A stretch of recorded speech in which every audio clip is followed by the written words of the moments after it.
Bom, continuando na sequência de vídeos aqui, hoje eu quero falar sobre as classes, né? As subclasses. Começando, por que eu acho que esse sistema precisa de uma repaginada? Aqui eu vejo três problemas. Primeiro, quando você compara um Cavaleiro da Morte gélido com outro, o que você vê de diferença inicialmente é a armadura. E só. De resto, o jogo vai ser basicamente igual. A gameplay é igual, porque você no World of Warcraft você não tem muitas ideias de build, você não tem muito para onde correr, né? O como você vai fazer aquilo.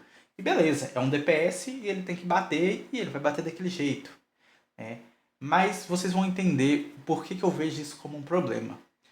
O segundo, eu acho que as classes, as subclasses, elas são muito estáticas entre si, né? Na questão dos visuais. Sabe quando você vê muitos NPCs parecidos, está jogando GTA, qualquer GTA, e de repente aparece dois NPCs igualmente iguais, bem redundante agora, mas é basicamente isso. E você fica assim, caramba, que coisa. Então, eu acho que quando isso acontece no jogo onde deveria ser modificável isso, eu acho que fica chato, fica ruim, porque torna muito mais maçante, saca? E o terceiro problema é com os talentos heróicos, porque eu acredito que teve classe que foi muito mais favorecida do que outras. Quando eu jogava World of Warcraft, até a última vez que eu joguei, eu gostava de como estava indo o Decafrost. Então eu sinto que a classe que eu jogava foi até beneficiada. Vendo os vídeos dessa última expansão, eu acredito que a classe ela é beneficiada, né? O Rider of the Apocalypse ficou muito show. O Mortífero também, esse nome é horrível, mas ficou até legal, né? A do Sunline não ficou nada massa, porque aí os caras começou bom, ou começou ruim e terminou bom, ou começou bom e terminou ruim, mas independente. Agora tem outras classes que você já sente assim, que os caras não tiveram trabalho nenhum, os caras nem se esforçaram para pensar, só vamos jogar qualquer coisa e aí. Tipo assim, você não sente que a classe está mais forte, é só os números aumentaram. E se você só aumentar os números sem uma mecânica por trás ali, cara, não faz muito sentido. Você pode repetir os mesmos bosses, você pode aplicar essa lógica em qualquer coisa. Se for só uma questão de aumentar número, sem uma mecânica do como aquilo acontece, então eu acredito que não tem por que fazer, né? E como tem classe que, no meu ver, foi uma mudança bem assim, só para não passar batido, acho que fica muito ruim essa coisa toda, saca? Então, assim, olhando aqui, esses são os três problemas que eu vejo que existe hoje nas classes. Pode ser que exista mais, ou pode ser que eu só esteja delirando aqui, mas pelo menos esses são os três que eu vejo. E assim, na minha cabeça, como que você resolve esses três problemas? Com um sistema mais focado nas classes, tornando elas mais individuais e mais interessantes, tendo um maior conteúdo sobre elas, né? No primeiro vídeo, no segundo vídeo, aliás, né? Esse vai ser o terceiro. Eu falei sobre a questão da lore, que ela precisa ser mais interessante, e falei sobre as classes, né? Sobre você envolver mais o jogador com a história da classe. Só que as classes do jogo precisa ter um envolvimento maior. E aqui com esse sistema que eu idealizei aqui, eu acho que você corrige esse problema. Para grau de comparação, essa lógica aqui é quase como se fosse o Class Roll, né? Eu acho a ideia do Class Roll o máximo. Eu ainda acho melhor ainda que ela teve um fim. Ela terminou. Então você não ficou enchendo linguiça com aquilo. Você não obrigou o jogador a ficar com a mesma arma o resto do jogo e deu um fim adequado. Fez sentido pro que aconteceu ali. Eu só achei ruim que o sistema não foi reintegrado. Achei que foi um puta desperdício de potencial.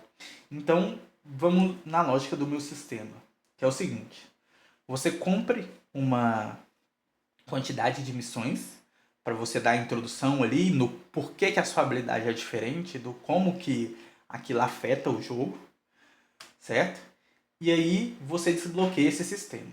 Esse sistema, ele tem a finalidade dele modificar uma habilidade sua.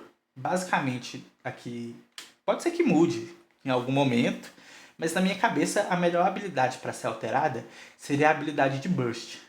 E eu vou pegar aqui o Cavaleiro da Morte Gélido como exemplo. A gente tem a Fúria do Rim, né? Que é o Burst do DK. Quando ele joga a Fúria do Rim, ele vai pra cima com tudo. Aí ele vai ligar as outras habilidades e vai fazer o show dele. Beleza. Quando outro DK, tem você e outro DK Frost, o Gélido, vai pra cima de alguém e faz a mesma coisa, é o mesmo dragão que vai. Eu penso que você mandando um dragão diferente do dele já muda o jogo. Já muda o que você tá vendo ali. Sabe? Lembra quando você tinha um trabalho para pegar os itens para você colocar na arma de artefato e jogar? Aquilo dava um gosto pro jogo. Beleza, tinha uma questão do RNG, tinha suas reclamações. Nenhum sistema é perfeito, assim como isso aqui. Mas aquilo faz você jogar o conteúdo do jogo.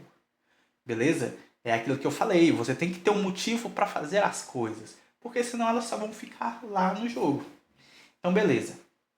Você cumpre as missões. E aqui no Decafrost, esse sistema se chama Prole Corrompida. Né? Eu vou liberar um documentozinho depois, talvez eu edito no vídeo aqui e coloco, onde eu especifico mais esse sistema, que aí fica mais interativo. Né? Então, assim, você tem a Prole Corrompida, você liberou. Esse sistema, para todas as classes, ele tem 4 partes, que você dropa fazendo vários conteúdos no mundo. Seja profissão, seja PVP, seja PVE, seja as missões básicas.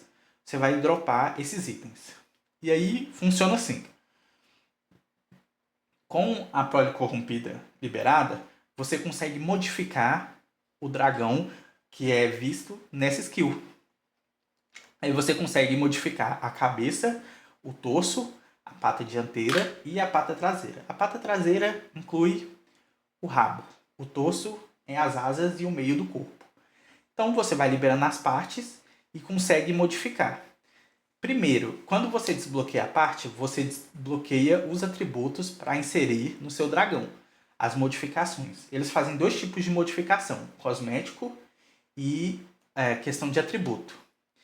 Então aqui você tem a cabeça, ela sempre vai desbloquear a alteração nos atributos primários. Ou vai aumentar sua força, sua inteligência, ou coisas assim.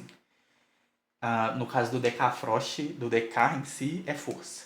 O torso, ele adiciona um modificador para a habilidade para você ver uma coisa diferente. Vamos supor, o dragão da habilidade, ele sempre vai em linha reta.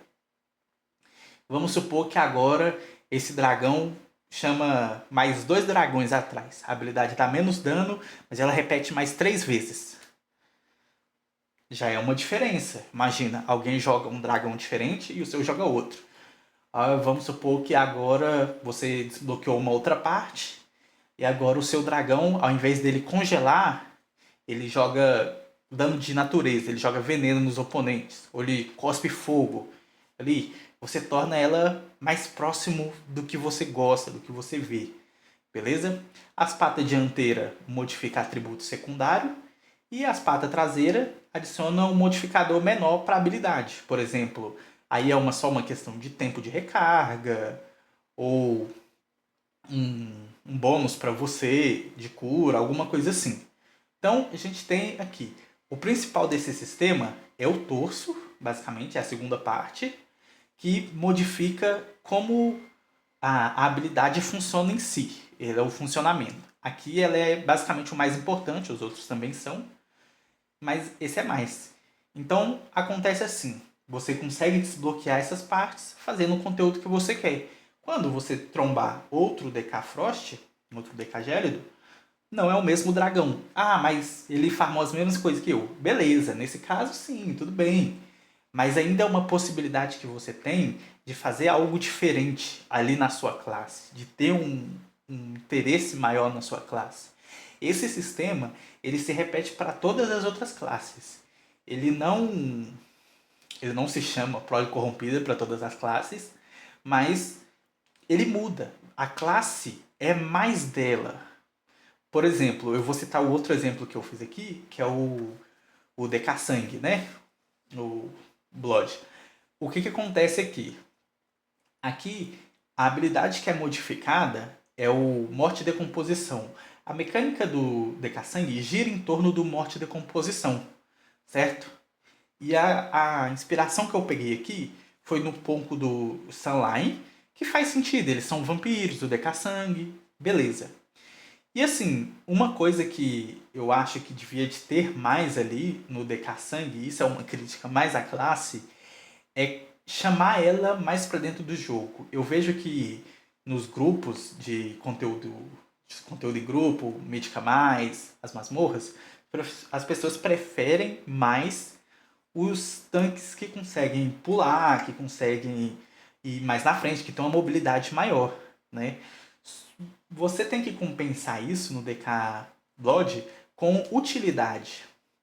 Igual como você fez com o Evoker, que é suporte, eu esqueci, é o da Revoada Negra, eu esqueci o nome. Mas é mais ou menos essa ideia. Essa ideia da habilidade em si, você modifica o Morte e Decomposição para ele fazer outros efeitos ali. Dá só uma imaginada nisso aqui. Você tem aquela chuva que cai em Revendreth, que é uma chuva de sangue. Coloca a habilidade para jogar aquela chuva de sangue. E aí você coloca aqui, na segunda parte do sistema do DK Sangue, quando você jogar a habilidade, você faz aquela chuva. E aí as segundas partes, ou faz a chuva ficar mais torrencial, ou faz a chuva sujar mais o sangue, o chão. Coisas assim. Você torna a classe mais específica para ela, sabe? Isso dentro das outras classes também. Dentro do documento que eu vou disponibilizar, eu coloco melhor todas as outras classes com os seus devidos sistemas. Isso para mim é perfeito, porque assim, você tem um porquê ir fazer a masmorra, ao invés de só pegar o mesmo item toda vez, só que com um número mais alto, você vai atrás de uma parte diferente, você vai atrás de uma versão melhorada daquela parte, né? Isso torna ele mais único. E aí, por exemplo, mas virou a expansão e agora a gente está tentando modificar o dragão de novo. Não. Congela o sistema aí e muda a habilidade. Agora você consegue mudar o Remorseless Winter, né? O Inverno Impiedoso. E agora ele explode, ou sei lá, ele não gira mais, ele te congela e congela os inimigos. Qualquer coisa assim, você consegue mudar esse sistema para outras habilidades sem precisar ficar criando outros sistemas. Porque aí você vem. Antes, no Dragonflight, a gente tinha o sistema das habilidades. E no Dragonflight ele incorporou algumas habilidades do Sombraland. E ficou essas outras, né? As outras teve uma reformulação. O que foi bem legal. Mas para compensar esse sistema, esse buraco que fica no sistema, a gente tem os tier sets, né? E a gente tem agora o sistema de talentos heróicos. E aí provavelmente em uma próxima expansão você vai ver nascer um outro sistema para compensar mais dessas habilidades. Que você não vai mudar e você vai ver todo mundo tendo que usar o mesmo formato de habilidade. Saca? Você não vai ter uma diferenciação. Você vai ver dois guerreiros arma, e os dois vão fazer exatamente a mesma coisa, do mesmo jeito. Entende o que eu quero chegar? Eu acredito que as classes precisam ser mais únicas e terem um potencial de customização maior. Além só de você mudar a armadura do seu personagem, você muda a habilidade dele. Beleza? Eu acho que assim fica muito mais interessante, certo? Então, só mais citando mais um exemplo aqui. Bom, continuando aqui. eu ia passar mais um sistema só para entender onde eu quero chegar. Eu vou pegar aqui o DH e é o DH Tank. E o sistema que eu criei para ele aqui dentro dessa individualidade das classes se chama Legião. Toda vez que você burstar, que você transforma no demônio maior, os seus aliados também viram outros demônios. Eles ganham uma forma que você personaliza de acordo com o que você quer, certo? E aí, por exemplo, você está fazendo um conteúdo de grupo. Os milis vão virar um tipo de demônio, os DPS Ranged vão virar um tipo de demônio e os healers vão virar outro tipo de demônio. Isso você consegue mudar a forma que eles vão ser. Isso é, eles vão ganhar atributos e tudo mais. E aí o sistema funciona mais ou menos igual ao do DK. Ele é dividido em 4 partes. Aqui no caso, ele é dividido em artilharia, vanguarda, retaguarda e provisão. Né? Porque você é uma legião, então você tem um exército e essas são partes importantes do exército. Certo? Sendo vanguarda a parte onde você vai customizar os demônios, você vai liberar as formas de demônio. No World of Warcraft, por si só, você já tem vários skins de vários demônios ali. Você só precisa incorporar isso no personagem. Por um tempo, ele vai virar aquilo, vai ajudar os aliados, e beleza. Entendeu mais ou menos como eu acredito que tem que ser? O jogo tem que ser mais a sua cara. Ele pode ser mais a sua cara sem deixar de ser o jogo. E você vai atrás das suas partes e tudo mais, certo? Então é aqui que eu quero chegar com esse sistema. Então esse vídeo fica por aqui. Eu vou passar para o próximo assunto em um outro vídeo. Aí a gente elabora. Lembrando que eu vou deixar esse documento em algum momento aqui para ficar mais fácil até discutir e debater esse assunto. Então, fechou.